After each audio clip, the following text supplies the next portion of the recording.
jump scare you as soon as you start the game. And really? Of course, your game crashes. And for fact number 9 is that when you discover the Golden Freddy poster in the first game, there is a common belief that you can actually prevent Golden Freddy's jump scare by switching cameras, and so therefore you would just need to look at another camera and you would be fine. However, you don't see him.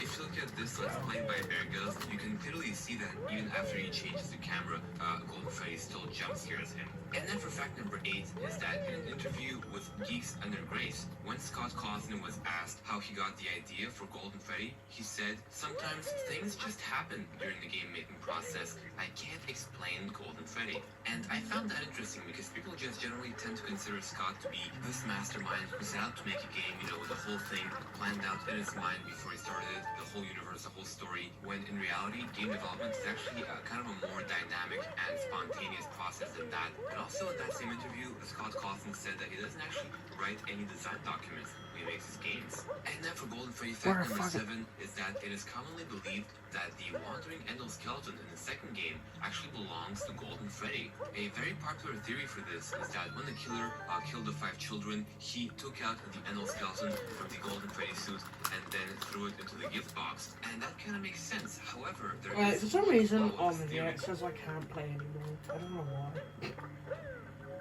Why? I don't fucking know. It says that though. It's a streamer.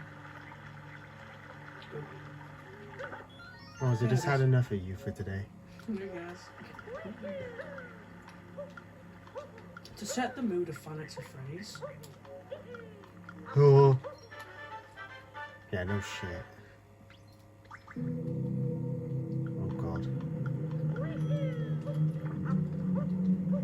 I'll turn this one. Yeah.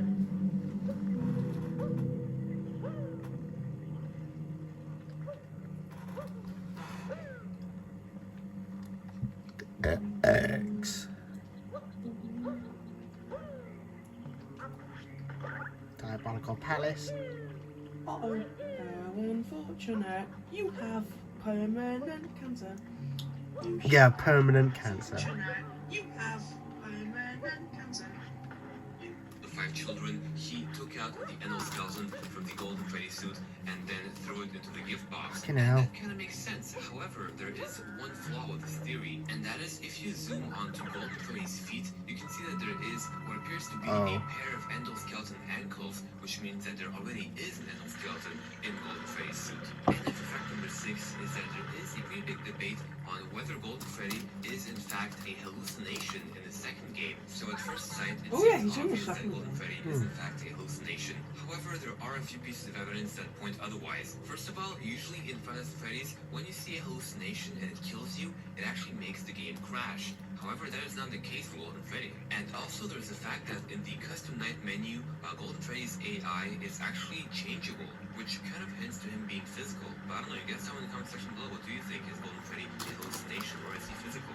And then for fact number 5 is that when Golden Freddy is in your room in the first game, you can hear some sort of garbled demonic voice very similar to the one heard in Night 5's phone call. And just like in the phone call, if you reverse the voice clip, you can hear an excerpt from Autobiography of a Yogi. But here's the thing, it's actually a different excerpt from that same book, although the two excerpts overlap each other. And if number 4 Overegg is each that other. in the second game, the Shadow Freddy that appears in the parts and service room is that is actually a purple version of Golden Freddy. How do we know that? Well, if you zoom in closely into his eye, you will see wires hanging out of it. The same wires Get used to that hang that, out lot of of Golden repeating. Freddy's eye. And yeah, it is widely believed that this purple Freddy represents the Golden Freddy suit used by the killer, which would be why he is tinted purple. And then number 3 is that it is very likely that Golden Freddy could have been the original mascot in Fredbear's Family Diner. It's possible that after the murder of the child in Fredbear's Family Diner, the original restaurant owners would have had to close the place down and then sold it to the new owners, who would have then changed the mascot from Fredbear, aka Golden Freddy, to Freddy Fazbear. And so they would have tucked away Golden Freddy into the back room and not used it would have him been because they a don't want the secret restaurant to be character by associated with Darwin. the old restaurant. Obviously, a child has been murdered. This is what I should try do. I should try encounter the secret characters. So what I should do is just play, but not play with any characters that could kill me.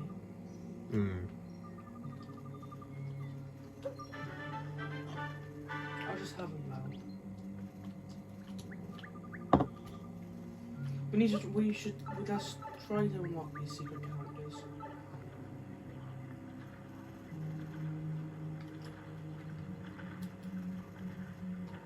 Someone again. Who have we seen before? We've seen, I think, just Chica, right?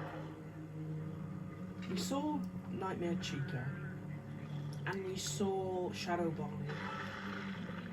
Yeah. Pretty sure. I don't know how many there are, but we'll try to just get it. Fact number 2 is that in the Give Gifts, Give Life minigame, where the marionette transfers the souls of the dead children into the animatronics, there is actually a secret 5th dead child who probably represents Golden Freddy. Right before the Golden Freddy jump scare, for one frame, you will see that a 5th dead child appears plainly in the middle of the room. And since we see the Golden Freddy jump scare at that exact moment, it is pretty safe to assume that that 5th child represents Golden Freddy. Yeah, And definitely. fact number 1 is that Golden Freddy is believed to be the animatronic that Scott showed. Fucking hell, on the Golden Freddy teaser just showed image up, on you're his here. site. The reason That's a why fun he is a very likely candidate Back when we is didn't first know of who all, Spring he Trap has was. wires hanging out of his face, just like Golden Freddy in Do the we not second know game. that? And second of all, he Not back has then, a no. yellow tint to him, Oh, wow. which leads me to believe that This is was in, like, the probably peak a older, FNAF withered era. version of Golden Freddy. Well, we didn't even That's know pretty what the much third the game was most about. likely candidate, but you guys tell me in That's the sick. comment section That below was who you the think it is. original So most if you hyped guys shit watched my ever. top 10 Golden Freddy facts video,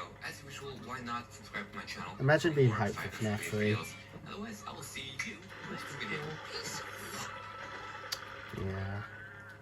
Hey, what is up, guys? It is Smike here. Just gonna go on to the and next. We're showing you the top 10 facts about the marionette in Five Nights at Freddy's. This idea was suggested by YouTube user The Cool Man. So up number 10 Thank you, The is Cool if you Man. look into the marionette's eye when he attacks you, you will see that there is something peeking out from inside his right socket. It looks like some kind of a human eye almost. I'm not exactly sure what that is. Some people say this might be the ghost of the dead kid who possessed the marionette, but also some people speculated that this could actually be the reflection of the player, so Jeremy. Personally, I'm not sure which one it is, but it's definitely intriguing. I don't And know number if ghosts, 9 is like, if you reflect forget to wind things up the music physically. box, I the bought a marionette happens to mango escape. toy. There is Maybe a though. short window of time. Oh, very where if nice. you use Look at it. hallway cameras, you will see A nice annual hallucinations mango. of the marionette's face flashing in front of your eyes for like a millisecond. And yeah, that is very creepy indeed. And if you do happen to see it, that means you're pretty much screwed. Unless, of course, the One clock thing I hits know is 6 GD a.m. always by the shows time up the at 1 marionette gets to a.m. you. You know, now that I think about it, Hmm. these hallucinations So- kind of remind me of the It's Me hallucinations in the first game. I don't know if the puppet had anything to do with that. That means but that enough. Number finish. 8 is that the puppet appears to be somewhat Give it a sentient, go. which means that he has Of course I sort of got it, but I'm not consciousness. trying. The reason we know this is because the phone guy, when he talks about the puppet to you, he says that the puppet seems to be always thinking, and this sort of reinforces the belief that a lot of people have, which is that the puppet is actually possessed with the soul of a dead child. And this is what makes Very the puppet the most creepy. mysterious animatronic in the whole Five Nights at Freddy's game series. He represents sort of the paranormal element of the series. And then fact number 7 is that the puppet is actually a mix of multiple toys. These toys are, first of all, the sock monkey, because the puppet has That's an appearance interesting. very similar to the sock monkey. You know, it's very lean, it's also very tall, you know, it Just has saying. very long arms and legs. The second toy it represents is the Jack in a Box, of course, because the winding up of the music box Wank in a is box. very similar to the Jack in a Box mechanism. The third toy is, of course, the marionette, because That it is looks operated creepy. by strings, and of course, pretty much all fans call him the marionette or the puppet. And finally, the last thing is the drama masks. You know those masks used in theater to represent the relationship between comedy and tragedy? Yeah, those. And then fact number 6 is, do you know that crying child in the hallway poster in the first game? No. Well, that crying child probably Jack in a represents the marionette. The reason why is because in the second game, in the Give Cake to the Children minigame, you can see a child get murdered, and his tear tracks strangely match the ones on the child poster, and also, of course, the ones on the marionette. And also, whose jump scare do you see at the end of the minigame? The marionettes. And then for fact number 5 is that the marionette doesn't actually have any official name. I mean, yes, of course, people call him the marionette or the puppet, but officially in the game, his name is never actually revealed. Yes, it He even is. has one. I never liked that puppet thing. Hmm.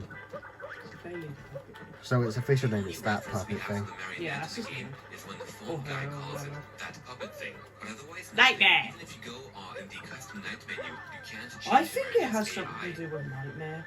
Like, Nightmare is the puppet. The reason why is because in the Halloween version, Nightmare turns into the puppet of FNAF 4. And who else could Nightmare be? Wow. Think about it, because Fredbear is obviously called Freddy, but Nightmare, and Nightmare's black as well, it has to be the marionette, you know? I mean, yeah, It maybe. makes sense. I think it is. That assumes then that the puppet is randomly just tormenting this kid then.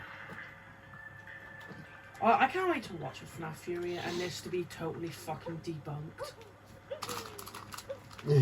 And for my Fury to sound like the most stupidest shit ever. We should watch all the Map Furies.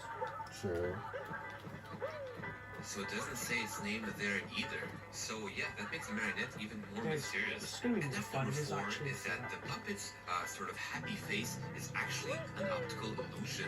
Most of the time in a game, when you're looking at the marionette, you're looking at it either at equal eye height or you're looking at it from slightly below. But actually the way the mask is designed is if you look at it from slightly up, it seems to be angry. And that is because it is an optical illusion projected by the curvature of its eyelids. Notice that here you can see the bottom eyelids, and therefore it makes the puppet look more angry from this perspective.